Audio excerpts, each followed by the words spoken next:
हरे कृष्णा, राधे राधे। आप सभी का दिन शुभ और मंगलमय हो। आज का अध्याय सुनाने से पहले आपको सुनाते हैं ठाकुर जी के एक भक्त की कहानी। और ठाकुर जी का भक्त भी कोई ऐसा वैसा नहीं बल्कि खानदानी चोर था। अब देखिए, जिस पर प्रभु की कृपा हो जाए, जिस पर ठाकुर जी प्रसन्न हो जाए, फिर तो वो चाहे कोई भी हो, उस पर तो ठाकुर जी को कृपा करनी ही होती है। जब मन में ठान लेते हैं कि ये मेरा भक्त है और मुझे इसको सही मार्ग पर लाना है, तो वो अपने भक्त को सुधारने के लिए कुछ भी कर सकते हैं। ठाकुर जी के एक भक्त थे घाटम जी। अब श्री घाटम जी जो थे वो कोई ऐसे वैसे नहीं थे, बल्कि बचपन से ही चोर थे। यानी कि उनके पैदा होते ही उन्हें चोरी करने के संस्कार दिए गए थे। चोरी करना, डाका डालना, लूटपाट करना, ये घाटम जी का खानदानी व्यवसाय था।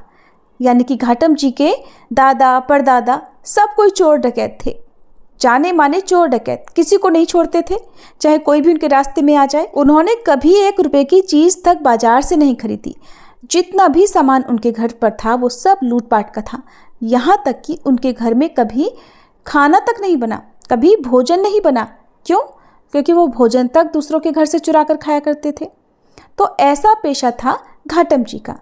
अब एक बार घाटम जी किसी वन में किसी को लूटने की तलाश में घूम रहे थे। सुबह से दोपहर हो गई, उन्हें आज कोई मिला नहीं जिसे वो लूट सके।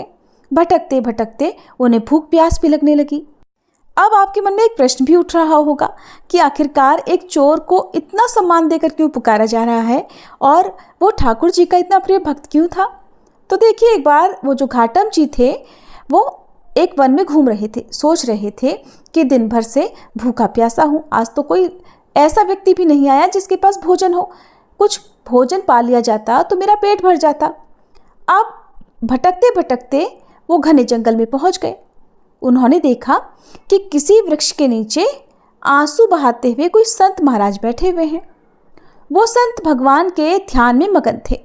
आंखें बंद थी और भगवान का वो मन ही मन दर्शन कर रहे थे। तो जब इस तरह से दर्शन कोई सच्चे मन से करता है तो अनायास ही उनकी आंखों से आंसू बहने लगते हैं। प्रेम के आंसू होते हैं, भक्ति के आंसू होते हैं। तो वो संत महाराज भी भगवान के ध्यान में मगन थे। कहते हैं ना कि संतों के दर्शन से पाप तत्काल ही नष्ट हो जाते हैं। तीर्थों का तो लाभ बहुत समय बाद मिलता है, लेकिन अगर किसी संत के दर्शन हो जाए तो उनके दर्शन का जो पुण्य है वो उसी क्षण मिल जाता है। घाटम जी ने उन संत महाराज को देखा तो उनके पास गए। उनके हृदय में बड़ा आनंद उमड़ पड़ा। थोड़ी देर पहले तक तो वो सोच रहे थे कि चलकर इन्हीं संत महाराज को लूटा जाए, लेकिन अचानक ही उनका मन परिवर्तन हो गया। तब उन्होंने सोचा, चलो थोड़ी देर इन संत महाराज के पास चलकर बैठा जाए। कहाँ तो घाटम जी कभी किसी को नमस्कार तक नहीं करते थे। अब उनका मन ये हुआ कि वो उन संत महाराज को झुककर प्रणाम करें, और फिर उन्होंने सिर झुकाकर संत महाराज को प्रणाम भी किया। अपने इतने बड़े जीवन में उन्होंने पहली बार किसी को प्रणाम किया था। अब जब उन संत ने देखा कि कोई उन्हें प्रणाम कर रहा है तो संत महाराज को भी बड़ा आनंद हुआ। सोचने लगे कि इस जीव पर, इस मनुष्य पर ठाकुर जी की कृपा हुई है। अब घाटम जी सोचने लगे कि ऐसा कौन सा सुख है जिससे बिना किसी भोजन सामग्री और व्यवस्था के भी इनके आंसू प्रवाहित हो रहे हैं। घाटम जी को लगा कि जरूर उनके पास कोई महान सुख है, तभी तो उनका चेहरा इतना खिला हुआ है, इतनी प्रसन्न है और मारे खुशी के उनके आंसू बह रहे हैं। घाटम जी अपने ही बारे में सोच रहे थे। घाटम जी को इतना विचार मगन देखकर संत महाराज कहने लगे कि बैठ जाओ, जल्दी तो नहीं है तुम्हें जाने की। घाटम जी ने कहा, नहीं जल्दी नहीं है। ऐसा कहकर वो संत महाराज के पास में बैठ गए। महात्मा जी कहने लगे कि देखो बेटा, ये जीवन बड़ा कीमती है। इस जीवन को सदैव भगवान के चरणों में, ठाकुर जी के चरणों में लगाए रखना चाहिए। कभी कोई गलत काम नहीं करना चाहिए। अब थोड़ी देर इधर उधर की बातें होती रही, कुशल मंगल पूछी गई। इसके बाद संत महाराज जी ने घाटम जी से उनके कामकाज के बारे में पूछा, जैसा कि अक्सर लोग एक दूसरे से पूछ लिया करते हैं। घाटम जी ने बताया कि महाराज, मैं तो चोरी करता हूँ, डाका डालता हूँ, लूटपाट करता हूँ। महात्मा जी ने सोचा शायद ये उपहास कर रहा है। उन्होंने फिर से पूछा तो वो कहने लगा, महाराज मैं बिल्कुल सत्य कह रहा हूँ, मेरा तो खानदानी पेशा है लूटपाट करना। हमारे घर में कभी कोई चीज़ खरीदी नहीं जाती बल्कि चोरी करके लाई जाती है। महात्मा जी ने सुना तो तो कहने लगे कि अरे भाई, ये तो बड़ा निंदनीय काम है। दूसरों का धन चुराने से, उन्हें दुख देने से इस लोक और परलोक में सब कुछ नष्ट हो जाता है। तुम्हारे ऊपर भगवान की कृपा हुई है, ठाकुर जी की कृपा हुई है कि तुम्हें आज मेरे दर्शन मिले हैं, मेरा संग तुम्हें प्राप्त हुआ है। अब तुम मेरे सामने एक नियम लो कि आज के बाद तुम कभी चोरी नहीं करोगे। तो घाटम जी ने हाथ जोड़कर कहा, महाराज, ये तो बिल्कुल नहीं हो सकता। अरे इसी से तो हमारी रोजी रोटी चलती है, मेरा परिवार का पेट भरता है। बचपन से तो हमारे पुरखों ने चोरी करना हमें सिखाया है। जब हमने थोड़ा थोड़ा चलना ही सीखा था कि तभी से हमें चोरी करने की आदतें सिखाई गई। अब आप मुझसे कह रहे हैं कि मेरी बचपन की जो आदतें हैं, जो हमारा पेशा है, जो हमारा पुश्तैनी काम है, मैं वो छोड़ दूं? मेरे बड़ों ने तो मुझे ये नियम दिया है कि मैं कभी ये चोरी का धंधा ना छोड़ूं। आप में तो मुझे बस विशेष श्रद्धा हो रही है, इसलिए मेरा मन आपकी तरफ खींचा चला जा रहा है। संत जी, आप चाहे मुझे कोई भी उपदेश दे दीजिए, बस मुझसे चोरी करना छोड़ने के लिए मत कहना। अगर मैं आपको वचन दे दूंगा तो आजीवन वही करूंगा जो कि आप कहेंगे। तो संत महाराज कहने लगे कि अगर तुम चोरी करना नहीं छोड़ सकते तो ठीक है, तो तुम्हें फिर मेरी 4 बातें माननी पड़ेंगी। मानना चाहते हो तो मानो। पहली बात, सदा सत्य बोलना, झूठ कभी मत बोलना। चाहे तुम कितना भी गलत काम क्यों ना कर रहे हो, तुम्हें झूठ बिल्कुल नहीं बोलना है। दूसरी बात, साधु संतों की सेवा में रुचि रखना। जैसा भी तुमसे बन पड़े, जो कुछ भी तुम्हारे पास हो, चाहे लूटपाट का हो, चोरी का हो, उसी से तुम साधु सेवा में रुचि रखना। जब भी कोई संत दिखाई दे तो उन्हें प्रणाम करना और उनसे कभी रुष्ट होकर क्रोध में बात बिल्कुल मत करना। हमेशा उनसे आदर और बड़ी विनम्रता से बात करना। अगली बात, अगर कभी कोई संत तुम्हारे घर आ जाए तो उन्हें भूखा मत जाने देना, भले ही वो भोजन चोरी का क्यों ना हो। उन्हें जल पिलाना, भोजन कराना और उनकी सेवा करना।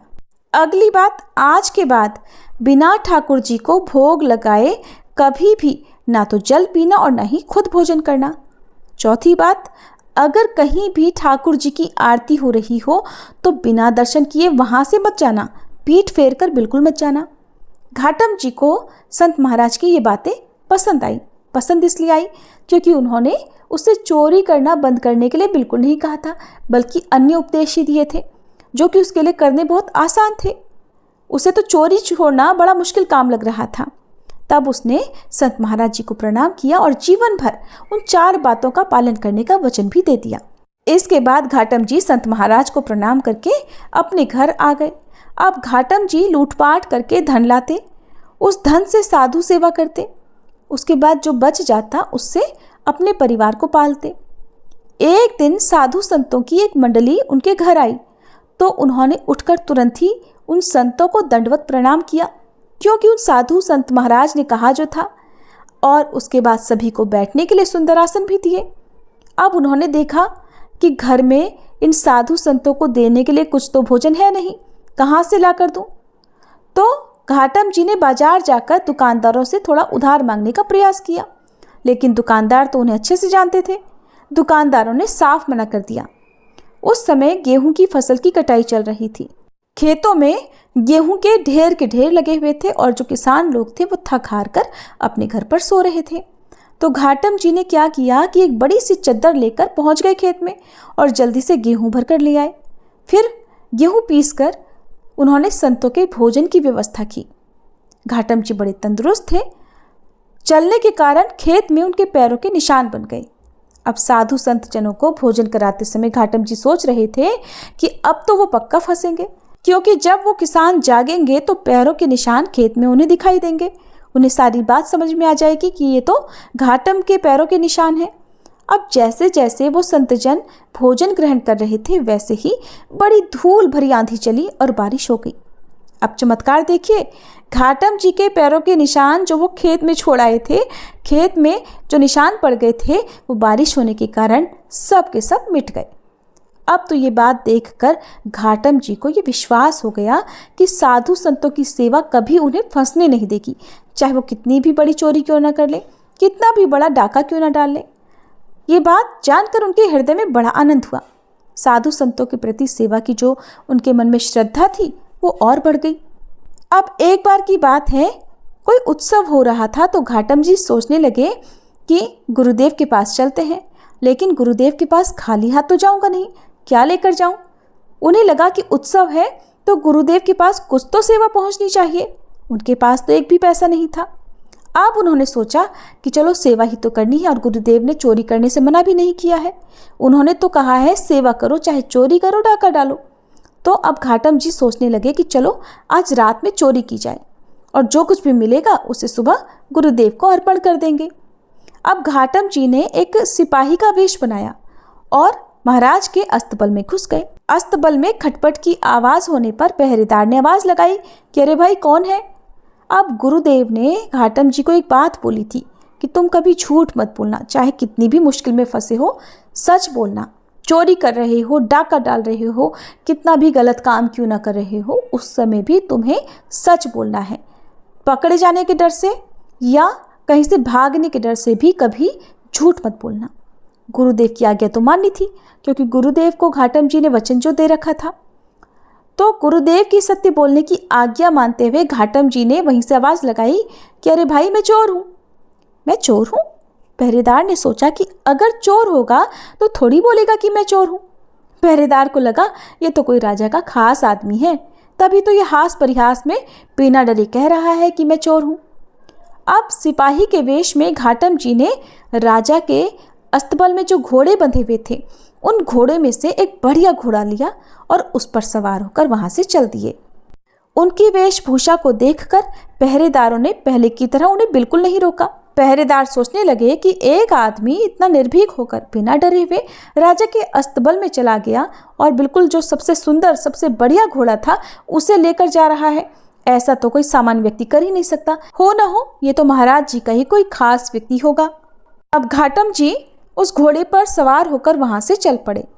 वहां से निकले तो सोचा कि चलो इस घोड़े को ही कहीं भेज देंगे, जो पैसे मिलेंगे उन्हीं से गुरुजी की सेवा कर लेंगे, उन्हीं को गुरुजी की सेवा में अर्पण कर देंगे। घोड़े के साथ वो चलते जा रहे थे कि रास्ते में सुबह सुबह का समय था, ठाकुर जी की मंगला आरती हो रही थी।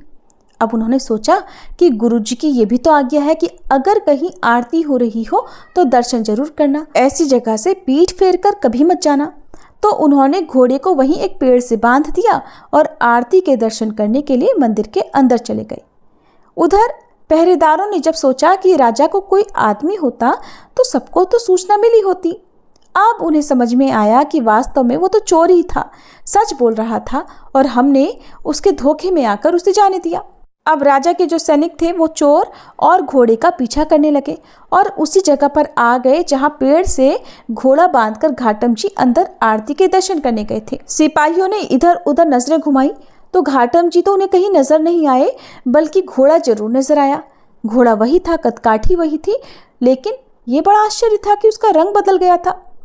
काले रंग का घोड़ा जो था वो अब सफेद रंग का हो गया था। सिपाही वहीं पेड़ के नीचे खड़े हो गए कि घोड़ा तो यही है, पर ये तो काला था, ये सफेद कैसे हो गया भाई। इतने में ही आरती के दर्शन करके घाटम जी मंदिर से बाहर आ गए। सिपाहियों ने देखा तो पकड़ लिया कि बताओ ये घोड़ा वही है ना जो तुम रात में चुरा कर लाए थे। घाटम जी कहने लगे हाँ मैं वही चोर हूँ जो घोड़ा चुरा कर ले गया था। सिपाही पूछने लगे कि अरे भाई वो घोड़ा तो काला था, ये तो सफ़ेद है, ये सफ़ेद कैसे हो गया। घाटम जी बोले ये तो आश्चर्य की बात है, यही तो मैं भी सोच रहा हूँ कि ये सफ़ेद कैसे हो गया। तब घाटम जी बोले मुझे नहीं पता, ये तो ठाकुर जी ही जाने। मेरे गुरुदेव ने तो ये कहा था कि अगर कहीं आरती हो रही हो तो ठाकुर जी के और आरती के दर्शन करना। मैं तो बस दर्शन करने गया था, बाहर आकर देखा तो काला घोड़ा सफ़ेद हो चुका है। ये तो गुरु जी का या ठाकुर जी का ही कोई चमत्कार होगा। अब ये बात सुनकर सारे सिपाही भी हैरान रह गए। अब उन्होंने घाटम जी और घोड़े को साथ लिया और राजा के पास पहुंचकर सारी बात बताई। घाटम जी के सच बोलने और अपने गुरु के वचनों पर दृढ़ निष्ठा देखकर राजा बड़ा प्रभावित हुआ। राजा ने कहा तुम चोर हो लेकिन सच बोलते हो, तुम्हारा मन एकदम साफ, एकदम पवित्र है और तुम संतों की आज्ञा का पालन करते हो, इसीलिए घोड़े का रंग बदल गया। अब तो महाराज कहने लगे कि जो ठाकुर जी अपने भक्तों के लिए ऐसा कर सकते हैं, उनकी तो निश्चित ही हमारे ऊपर भी कृपा होनी चाहिए, और कृपा तभी होगी जब हम आपका सम्मान करेंगे। अब तो महाराज ने अपनी बहुत सारी संपत्ति घाटम जी के नाम कर दी। संपत्ति लेकर मान सम्मान प्राप्त करके घाटम जी अब गुरु चरणों के दर्शन करने के लिए गए। घाटम जी की अब तो अपने गुरु पर श्रद्धा और बढ़ गई। सोचने लगे कि मुझ जैसे चोरी करने वाले को जहाँ राजा से दंड मिलना चाहिए था, सजा मिलनी चाहिए थी, वहाँ मुझे सम्मान मिला। वे गए और अपने गुरुजी को भेंट समर्पित की। उसके बाद वे उत्सव में शामिल हुए। फिर उन्होंने निश्चय करके गुरुदेव जी से कहा कि गुरुजी, आपने जो मुझसे पहली बार चोरी करने के लिए मना किया था, आज से मैं नियम लेता हूँ कि अब मैं अपने पूरे जीवन कभी चोरी नहीं करूँगा। आपकी कृपा से अब मुझे पता चल गया है कि जो काम मैं अब तक करता आ रहा था, ये तो बड़ा गलत काम था। घाटम जी ने अब निश्चय कर लिया कि वो कभी चोरी नहीं करेंगे। घाटम जी को अब सत्संग सुनते और साधुओं की सेवा करते हुए बहुत दिन बीत गए थे। उनके मन में आया कि ठाकुर जी कैसे दिखते हैं, कभी उनसे मिलना भी तो चाहिए। इतने समय से मैं ठाकुर जी की सेवा कर रहा हूँ, आज तक मैंने तो कभी उनके दर्शन नहीं किए। अब तो मैं ठाकुर जी से मिलकर ही रहूँगा। इस तरह वो ठाकुर जी को ढूंढने लगे।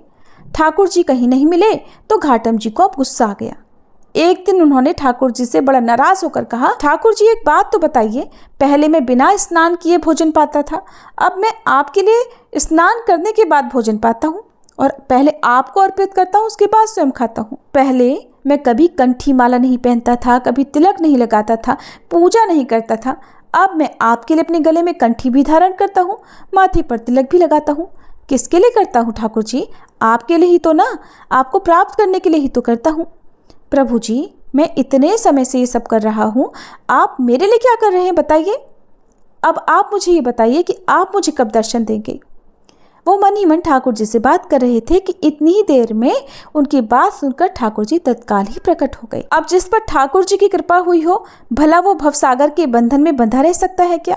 ठाकुर जी ने घाटम जी को ताड़ दिया और उसी क्षण उन्हें मोक्ष प्राप्त हो गया और वे ठाकुर जी के धाम वैकुंठ लोक को चले गए। सत्संग के प्रभाव से घाटम जी का पूरा जीवन बदला।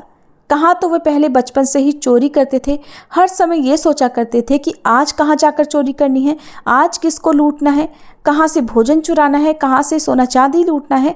अब कहाँ वे हर समय ये सोचा करते कि ठाकुर जी की सेवा कैसे करनी है, ठाकुर जी को कैसे पाना है। इस तरह से जब उनके मन में ठाकुर जी के प्रति लगन लगी तो आखिरकार उन्होंने ठाकुर जी को पा ही लिया। और ये सब हुआ अच्छी संगत के कारण।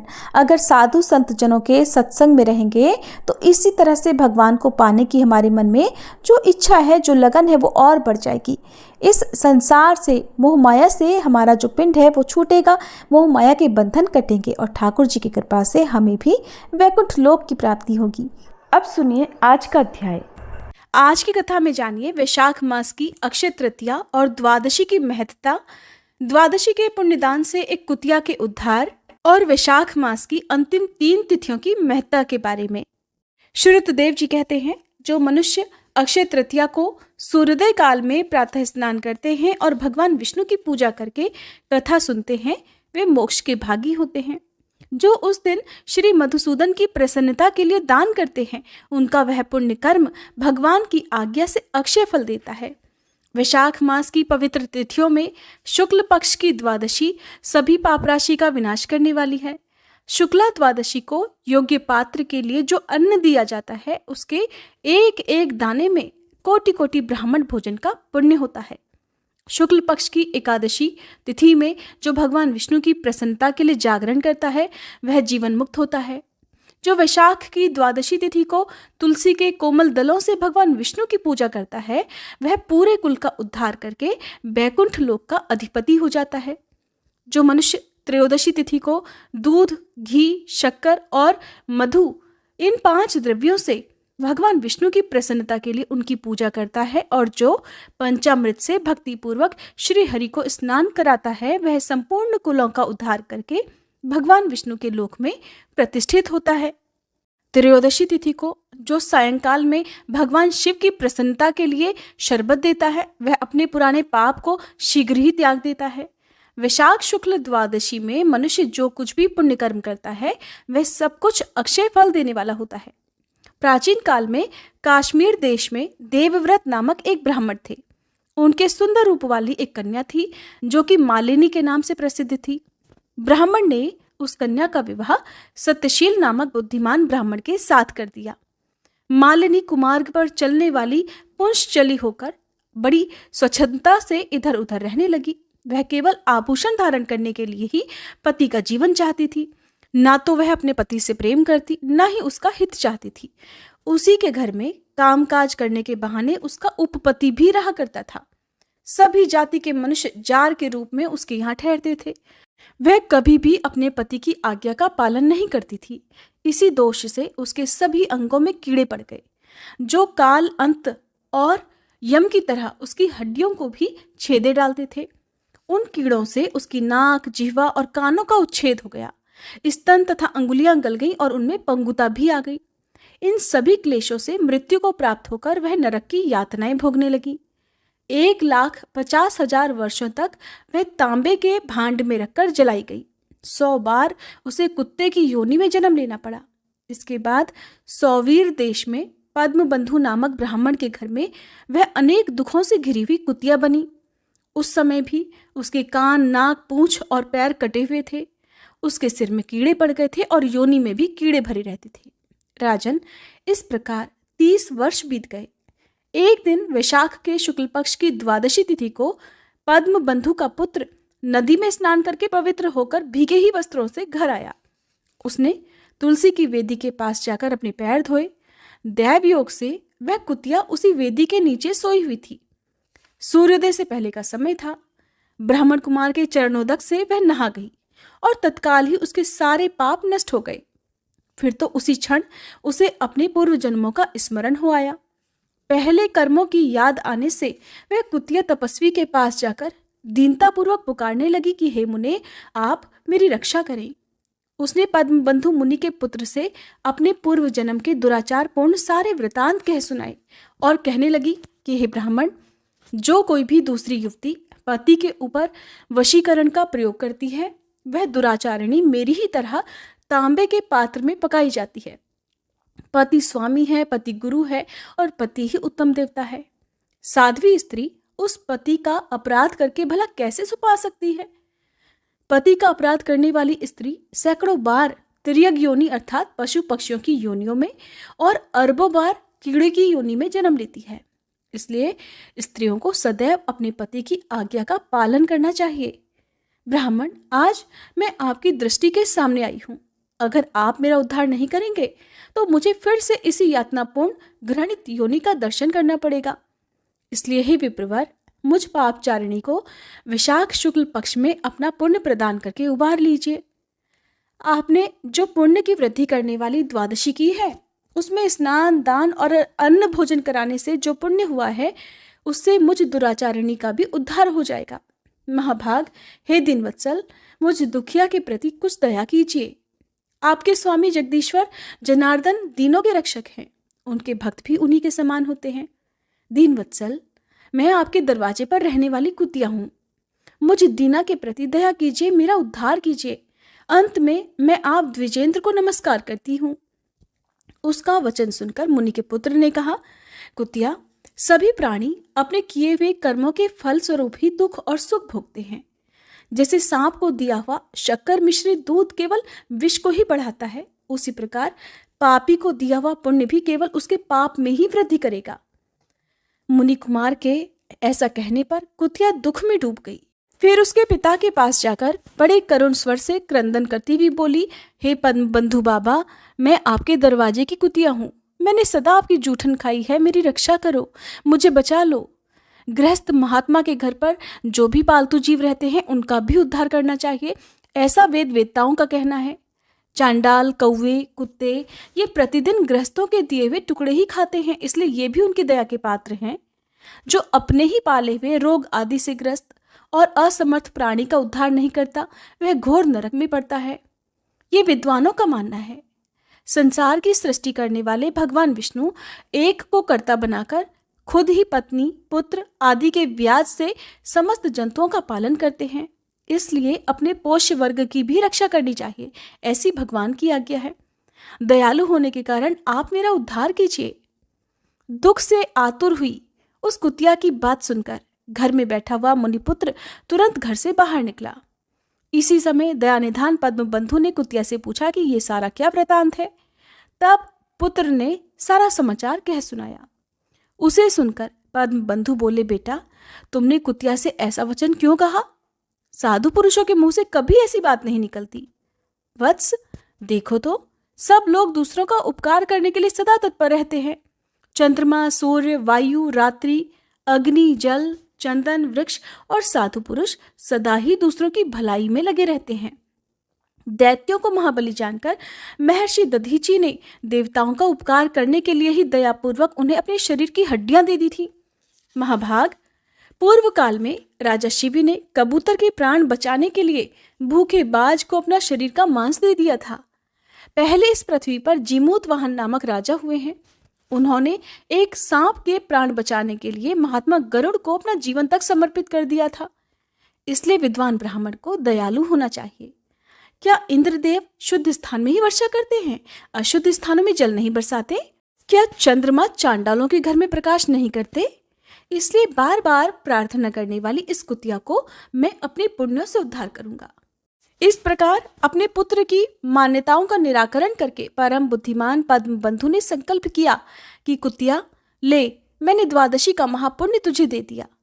ब्राह्मण के इतना कहते ही कुतिया ने तुरंत अपने पुराने शरीर का त्याग कर दिया और दिव्य देह धारण कर दिव्य वस्त्र आभूषणों से विभूषित हुई 10 दिशाओं को प्रकाशित करती हुई ब्राह्मण की आज्ञा लेकर स्वर्गलोक को चली गई। वहां महान सुखों का उपभोग करके इस पृथ्वी पर फिर भगवान नर नारायण के अंश से उर्वशी नाम से प्रकट हुई। श्रुतदेव जी कहते हैं, राजन, वैशाख के शुक्ल पक्ष में जो अंतिम 3 त्रयोदशी से लेकर पूर्णिमा तक की तिथियां हैं, वे बड़ी पवित्र और शुभकारक हैं। उनका नाम पुष्करणी है। वे सभी पापों का क्षय करने वाली हैं। जो सभी वैशाख मास में स्नान करने में असमर्थ हो, अगर वह इन 3 तिथियों में भी स्नान कर लें तो वैशाख मास का पूरा फल प्राप्त कर लेता है। पूर्व काल में वैशाख मास की एकादशी तिथि को शुभ अमृत प्रकट हुआ। द्वादशी को भगवान विष्णु ने उसकी रक्षा की। त्रयोदशी को उन श्रीहरि ने देवताओं को सुधापान कराया।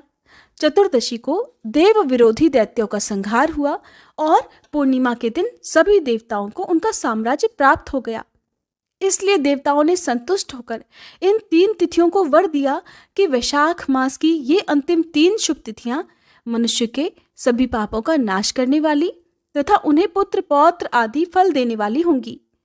जो मनुष्य इस संपूर्ण मास में स्नान न कर सका हो, वह इन 3 तिथियों में स्नान कर लेने पर पूर्ण फल को ही पाता है। वैशाख मास में लौकिक कामनाओं का नियमन करने पर मनुष्य निश्चय ही भगवान विष्णु का सानिध्य प्राप्त कर लेता है। महीने भर नियम निभाने में असमर्थ मनुष्य अगर इन 3 दिन भी कामनाओं का संयम कर सके तो उतने से ही पूर्ण फल को प्राप्त कर भगवान विष्णु के धाम में आनंद का अनुभव करता है। इस प्रकार वरदान देकर देवता अपने धाम को चले गए। अतः पुष्करणी नाम से प्रसिद्ध अंतिम 3 तिथियां पुण्यदायिनी, समस्त पाप राशि का नाश करने वाली तथा पुत्र पौत्र को बढ़ाने वाली हैं। जो वैशाख मास में अंतिम 3 दिन गीता का पाठ करता है, उसे प्रतिदिन अश्वमेध यज्ञ का फल प्राप्त होता है। जो इन 3 दिनों तक विष्णु सहस्त्र नाम का पाठ करता है, उसके पुण्य फल का वर्णन करने में इस भूलोक तथा स्वर्गलोक में भला कौन समर्थ है।